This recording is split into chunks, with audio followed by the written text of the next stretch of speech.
sure, political satirists, you don't really need any gimmicks. A lot of comedians rely on tricks, but I don't feel that sort of thing is necessary. So I'd just like to talk to you today about a few things. Now, it's very difficult in this day and age to be a comedian because there's so much to identify with. Buckminster Fuller and Marshall McLuhan. How do you come out and be a comedian? The question is, if I had an opportunity to do anything else, would I do it? Sure. Like, if God were to say to me,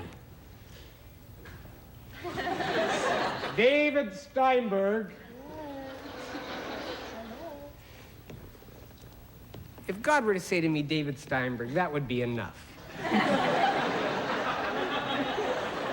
I could probably roll with that for a bit. But if God took out the time from his busy schedule and said, David, you're complaining about what you're doing, appearing before all these lovely people, you want to do something else? Go ahead, do it. Whatever it is, I'd support you. I'd say, God, what? That's another thing, is why do we look up to God? You don't have to look up to God. That doesn't come from theologians. Theologians will tell you that God is everywhere. That comes from Cecil B. DeMille. Cecil B. DeMille taught us, you want to talk to God, you got to look up there, the sky is going to turn pink, and the mules get restless, and Victor Mature hovers around in the background.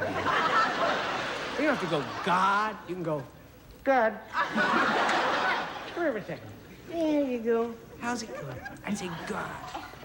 Once, see, it's the movies that does that, you know? The movies train us to look up. See, television isn't like the movies. You don't really learn things from television the same way that you did the movies. I regard television as this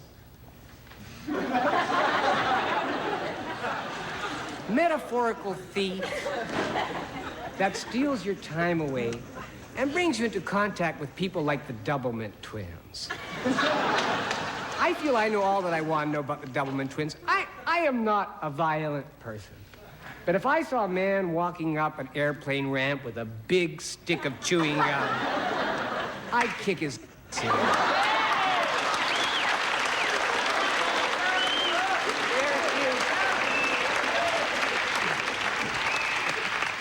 See, the movies weren't, I believed in the movies. I believed in Montgomery Clift and William Holden and Clark Gable, men who woke up in the morning with their hair perfectly coiffed and their breath as fresh as violets.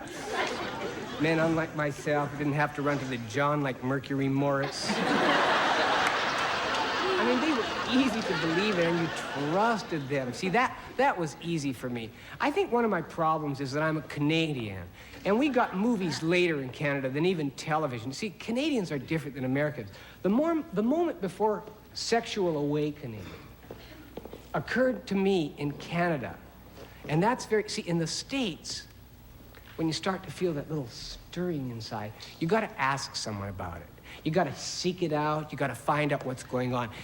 In Canada, see, here in the States, all you got to do is keep your eyes open. And you notice that somewhere around the 7th grade, all the Mexicans start to marry each other.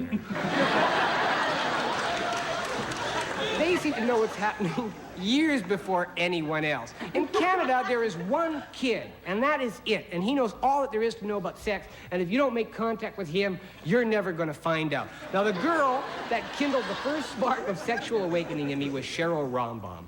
Cheryl was an early bloomer. A flower whose petals had blossomed long before the first blush of spring.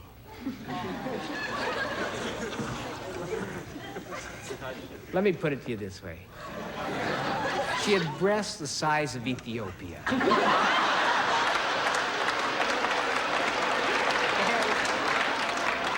And one day, they came into my awareness. And I knew that I better ask someone. So I went to Kauchak. Don Kauchak was a Ukrainian, 6'1", And a little bit like what was told of another great American, found it difficult to walk and chew gum at the same time. Kalchuk had, how we say, room at the top. Toys in the attic. And no fiddler on the roof. But in matters of sex, Kalchuk was an oracle. He had been to the mountain and back, and he doled out these aphorisms as if he really knew what he was talking about. I mean, nothing good, nothing that you could quote, you know, nothing like John Donne's no man is an island, which to me always seemed fairly obvious. It's a little bit like saying no man is a potato salad. Or nothing like the maxim I picked up at theological school that still serves me to this day. When the owl screams, the hunter p***s on his boot. Not in the best of taste, but one can't deny its Talmudic wisdom. Kalchuk's maxims were to the problem. You say, okay, you want Cheryl, here's what you do. Above all, never say I love you. You say I love you, she's got you. Don't say I love you. And number two, the man knows more about sex.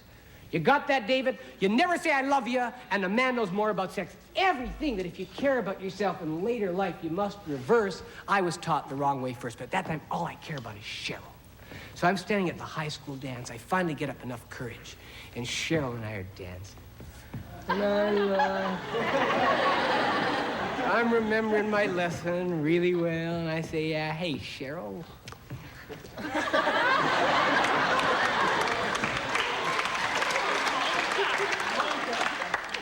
You having a good time here at the dance? Eh? She says, oh, David, I'm a little hassled today. I've been having this argument with my parents. They think I'm a nymphomaniac.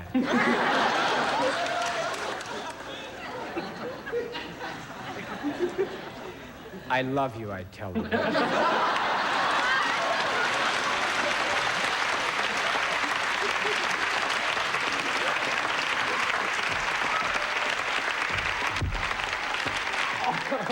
Salomon!